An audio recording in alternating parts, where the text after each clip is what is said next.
आज बेसन पटल तरकारी हम आमर माई बनइबे आम खाइबू। चलो केमिति बनूची आमर केमिति माई बनाउची देखिबा। देखंतु सांग माने एबे आमे गैस लगेगी कढ़ाई बसैचु बेसन जंतिया पई। गरम पानी आगे देबे। बेसन अनुसार आमे गरम पानी नबा। आमे याकू जंती की करिया। लोक माने पानी रे जंती की भी करंती केमती आटाकू बहुत अलग प्रकार भी माने हुए याकू वो माने पानी रे जंती की करंती माने गोळेई दे की जंतंती। वो माने गोळेई की पानी रे स्टीम करी करंती किंतु आमे एमती जंती की चूना बेसनडा को जंती की करू। एबे आमे एथिरे हळदी चूना आउ रागो चूना पकेइछु। देखो टिके मेथी पत्र पकई दवा टेस्टी पाइंगा। टिके हळदी चूना टिके लंका चूना टिके चिकन मसला पकेइबा। बेसनटा टेस्टी लागिवो। तापरे टिके तेल देई दवा बेसन कढ़ी रे लागिवनी। स्वाद अनुसार लूण पकेइबा।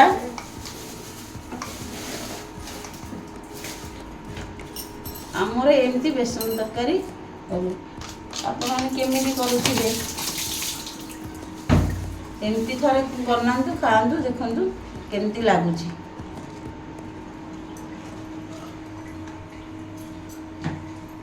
देखो एमती पानी फुटी गले एमती आमे बेसनटा को पकेइबा। बेसनटा को पकई देगी एमती जंतीबा। भल से गोलेइबे ताकि बिंडा हबनी से।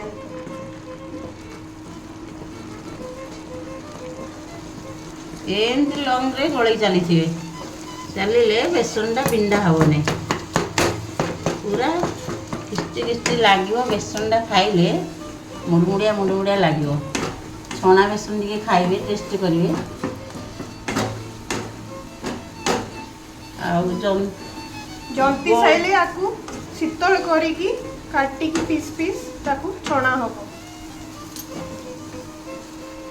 आ जो माने पानी रे गोळई की जंतुरंती सी जंती कादुआ से बेसनटा लागिवो से तरकारीटा।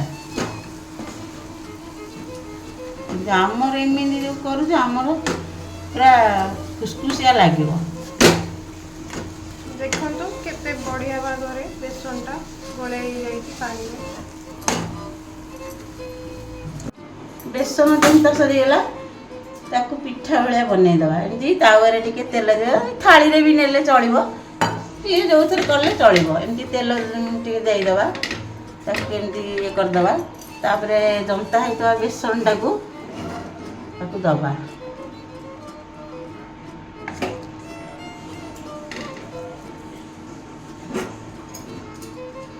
देखंतु एमती देबे।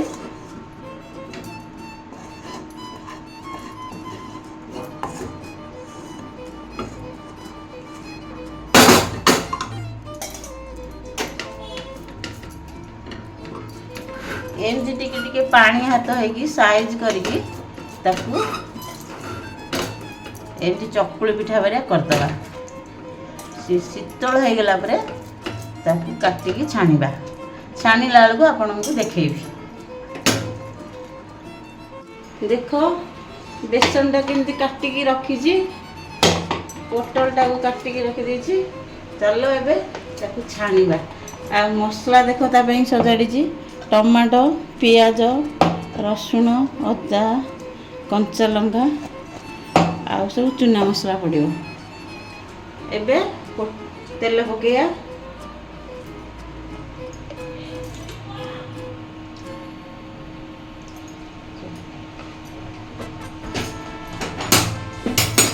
देख तेल आमर गरम हो गलानी। बेसन छाणीबा। बेसन को छाणी सारे फिर पोटल छाणीबा।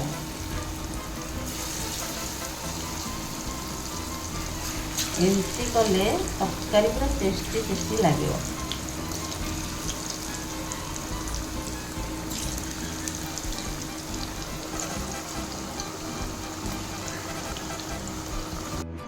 ଦେଖନ୍ତୁ ବେସନ ଛଣା ହେଇଯାଇଛି, ପୋଟଳଟା ଛାଣିବା। ଦେଖ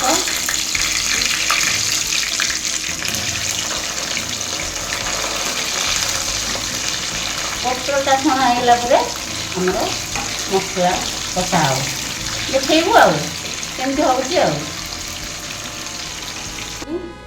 ବେସନ ପୋଟଳ ଛଣା ସରିଯାଇଛି, ଏବେ ମସଲାକୁ କଷିବା। ଦେଖ ତେଲ ଗରମ ହେଲାଣି, ଖଣ୍ଡେ ଡାଲଚିନି, ଦୁଇଟା ଗୁଜୁରାତି, ଦୁଇଟା ତେଜପତ୍ର ପକେଇବା, ଜିରା ଟିକେ ଜିରା ଆଉ ଆମେ କିଛି କଟା ପିଆଜ ନେଇଛୁ, କେମିତି ଚୁନ ଚୁନ କରିକି କାଟିକି ମସଲା କଷିବା ପାଇଁ ପକେଇବା। ଦେଖ ଆମର ଜିରା ଫୁଟିଗଲାଣି, ପିଆଜ କଟା ହେଇକି ରଖା ହେଇଥିଲା, ପିଆଜଟା ପକେଇଦେବା।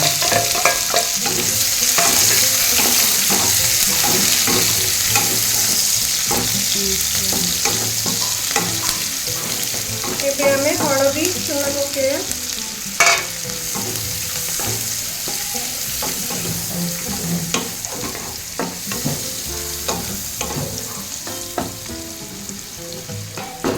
ଲଙ୍କା ଚୁନ ଅଳ୍ପ ପକେଇଦେବା।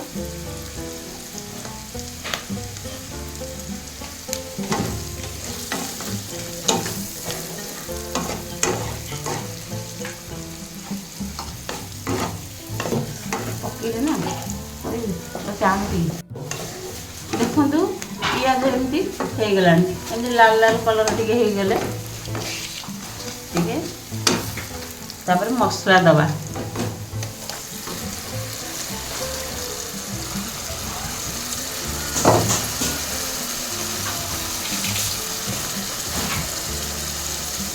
ଦେଖ ମସଲା ପକେଇକି ଏମିତି କଷିବେ, ଟିକେ ମସଲା ହେଇଗଲେ ଆମେ ଚୁନା ମସଲା ସବୁ ଦେବା। ଦେଖନ୍ତୁ ଏବେ ଜିରା ପାଉଡର ଟିକେ ଦେବା।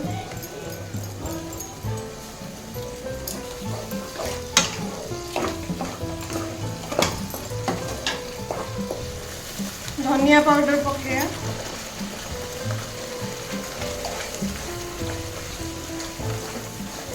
ଏମିତି ମସଲା କଷିବ, କଷି ହେଇଗଲା ପରେ ତାପରେ ପାଣି ଦେବା।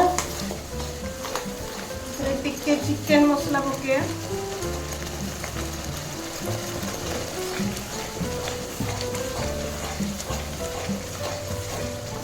ମସଲା ଏମିତି ତାକୁ ଛାଡ଼ିଦେବା, ଟିକେ ସିମ୍ କରିକି ସିଏ କଷିବ, ତେଲ ବାହାରେ ଯାକେ ତାକୁ ଛାଡ଼ିଦେବା, ସେ କଷି ହେଉଥିବ, କଞ୍ଚା ସ୍ମେଲରେ ପଳେଇବ।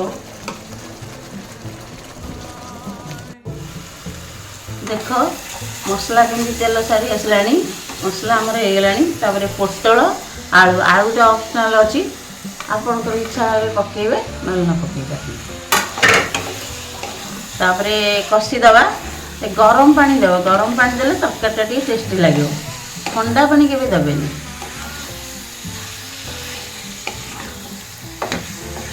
ଏମିତି କଷିବା, 5 ମିନିଟ୍ ଖଣ୍ଡେ କଷି ଦେଇକି ତାପରେ ଗରମ ପାଣି ଦେଇଦେବା। ତାପରେ ଫୁଟି ଆସିଲେ ଆମେ ବେସନକୁ ପକେଇବା। ଦେଖନ୍ତୁ ଆମର ପୁରା କଷି ହେଇଗଲାଣି, ଆଳୁ ଆଉ ପୋଟଳ ପକେଇଥିଲି, ପୁରା କଷିକି ରେଡ଼ି ହେଇଗଲାଣି। ଆମେ ଗରମ ପାଣି ଦେଇଦେବା। ଏଇଟା ଗରମ ପାଣି ଦେବେ, ଥଣ୍ଡା ପାଣି କେବେ ଦେବେନି। ସ୍ୱାଦ ଅନୁସାର ଲୁଣ ପକେଇବେ।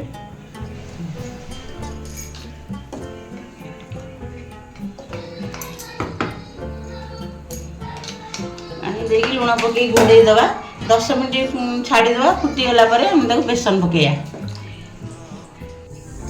ଦେଖ ତରକାରୀ କେତେ ସୁନ୍ଦର କଲର ଆସିଛି, ତାପରେ ଆମେ ବେସନଟା ପକେଇଦେବା। ଦେଖ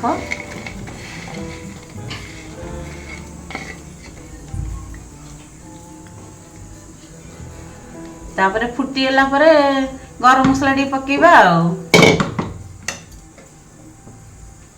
ଦେଖ କେତେ ସୁନ୍ଦର ଦେଖାଯାଉଛି। टेस्टी टेस्टी ହେଇଛି ପୁରା। देखंतु एबे हमरो तरकारी रेडी हो जाईची एथरे आमे टिके गरम मसला पके दवा।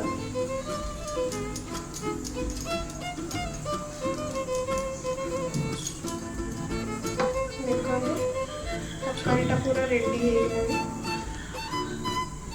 बेसन तरकारी रेडी हो जाईची एबे मु खाइबी। Yummy yummy. आपण मानंगु जदी हमर तरकारी भल लागिथिबो लाइक शेयर सब्सक्राइब करंतु। आ खाइ के एंजॉय भी करंतु।